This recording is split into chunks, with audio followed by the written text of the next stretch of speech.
So what's up guys? Hope you're doing fine. This is your Big Daddy Rocks and welcome again for another video.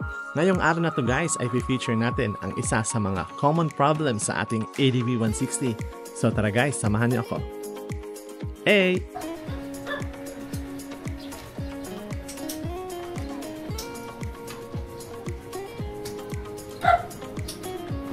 So guys, ito po guys ang isa sa mga problema sa ating ADV 160.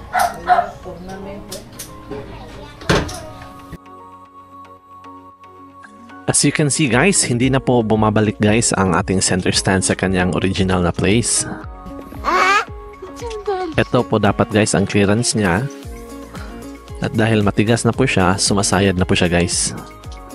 Ngayon ay tignan naman natin guys ang kanyang ilalim. As you can see, medyo may kalawang na po. Check po natin guys, baka ito po ang dahilan kung bakit matigas na po siya guys.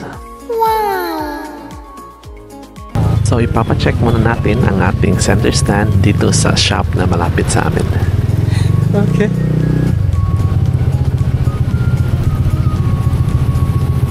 So ang shop po na ito guys ay ang Bergy Moto. Located po sila guys sa Basak Marigondon Road, Lapu-Lapu City, Cebu, along lang po ng Mactan Doctors Hospital. Okay.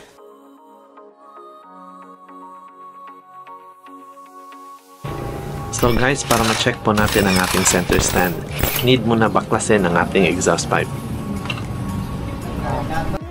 Bumili po tayo ng anti-rust spray lubricant para matanggal po ang ihin ng ating center stand. At ngayon na nabaklas na ang ating exhaust pipe, tatanggalin na po natin ang ating center stand.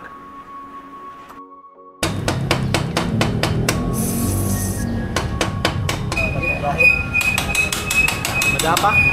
Buti na lang guys at hindi pa ganun kakapal ang kalawang ng ating center stand. Kayang-kaya po po siyang baklasin guys.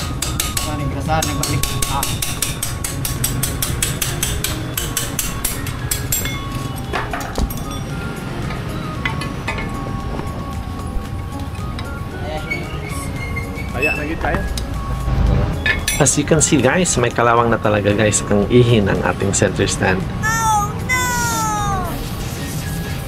Ito po ang dahilan kung bakit sumasayad po ang ating center stand. Okay. At ito po guys, tinatanggal na po guys ang kalawang ng ihi ng ating center stand.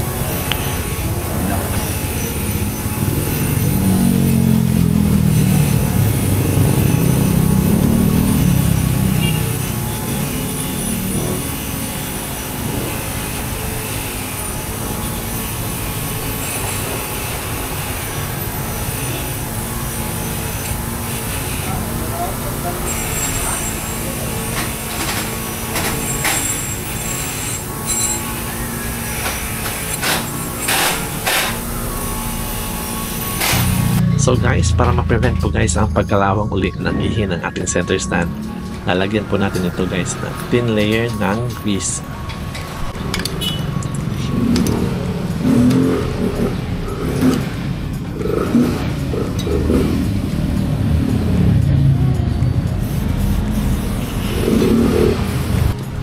So guys, ngayon po guys na natanggal na po ang kalawang sa ating center stand, smooth na po ulit guys ang plane ng ating center stand.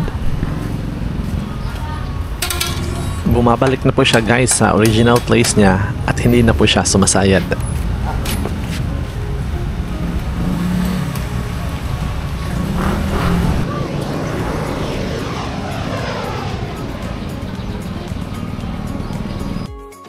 So guys, pag na-experience nyo po guys na sumasayad na po ang center spring nyo, mas mainam po guys na ipatingin nyo na po ito para hindi po kayo mahirapan sa pag-solve sa ganitong problem sa ating ADV 160.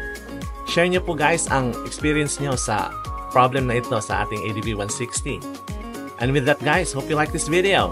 If you like this video, please give it a thumbs up. And if you want to see more videos like this, please subscribe on our channel. This is your Big Daddy Rocks. Bye for now, and see you again on our next video. Peace!